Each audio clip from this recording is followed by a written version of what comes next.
Welcome sa Panlasang Pinoy. Magluto naman tayo ng chicken paksiw. Ito yung mga ingredients na gagamitin natin para sa ating recipe. Kung handa na kayo, tara na, umpisa na natin to. Nagpainit lang ako ng wok at nakita niyo naman sobrang init na yan. Kaya ilalagay ko na yung mantika. Sandaling-sandali pa lang, mainit na kagad yung mantika, pwede na nating igisa yung sibuyas. Ito'y dilaw na sibuyas na chinop ko lang. Igisa lang natin ito ng mga 15 seconds. At ilagay na natin yung bawang. Pagkalagay ng bawang, ituloy lang natin ang paggisa hanggang sa maging malambot na ng tuluyan yung sibuyas. Ngayon naman ay ilagay na natin yung manok. Ito ay leftover na fried chicken. Ito yung Pinoy style, yung walang breading. Pwede rin kayong gumamit ng leftover na lechon manok. At kahit fresh chicken, pwede nyo rin gamitin dito.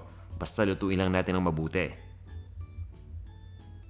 Haluin lang muna natin ito at ilagay na natin ang lechon sauce. Pagdating dito sa sangkap na to, pwede tayong gumawa ng sarili natin gamit ang recipe sa panlasangpinoy.com at pwede rin tayong bumili syempre sa mga suki nating tindahan. Hahaluin ko lang. At pabayaan lang muna natin na kumulo itong sauce. At dahil nga paksiw itong niluluto natin, maglalagay tayo ng white vinegar. Ops, sandali lang wag muna nating haluin, baka magalit yung matatanda. Pabayaan muna nating kumulo. At yan kumukulo na, kaya pwede na natin tong haluin. Alam naman natin na itong manok ay lutong-luto na dahil nga diba fried chicken na ito na leftover. Pero dahil nga leftover, medyo tumigas na ng konti at kumunat na, kaya kailangan pa nating palambutin. Papakuluan lang natin yan, kaya magdadagdag tayo ng tubig. Naglagay na ako ng tubig, pabayaan lang natin kumulo yung mixture. At once sa kumulo, ilagay na natin itong ating Knorr Chicken Cube. Ito magpapasarap dito sa ating chicken paksiw.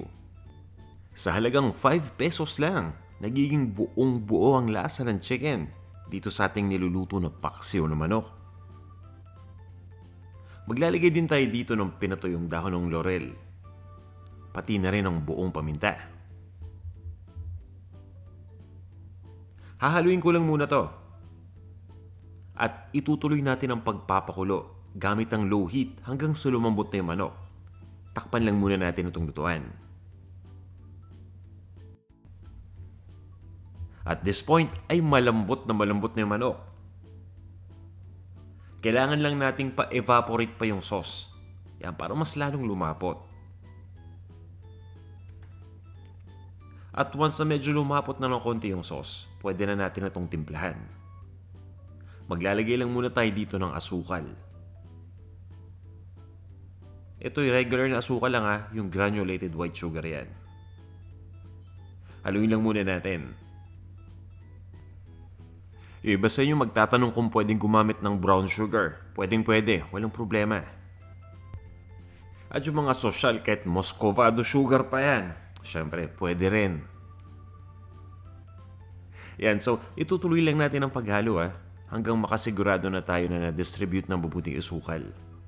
At syempre, nasa sa inyo yung dami ng asukal, depende sa panlasa nyo yan. Kaya importanteng tikman natin. Tingin ko tama na yung asukal. Lalagyan ko na lang to ng asin.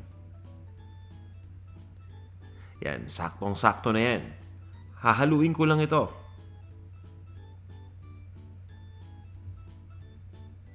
At itutuloy ko lang ang pagluto ng mga 2 minuto pa. Pagkatapos niyan, ilipat na natin ito sa isang serving bowl. At iserve na natin kasamang mainit na kanin.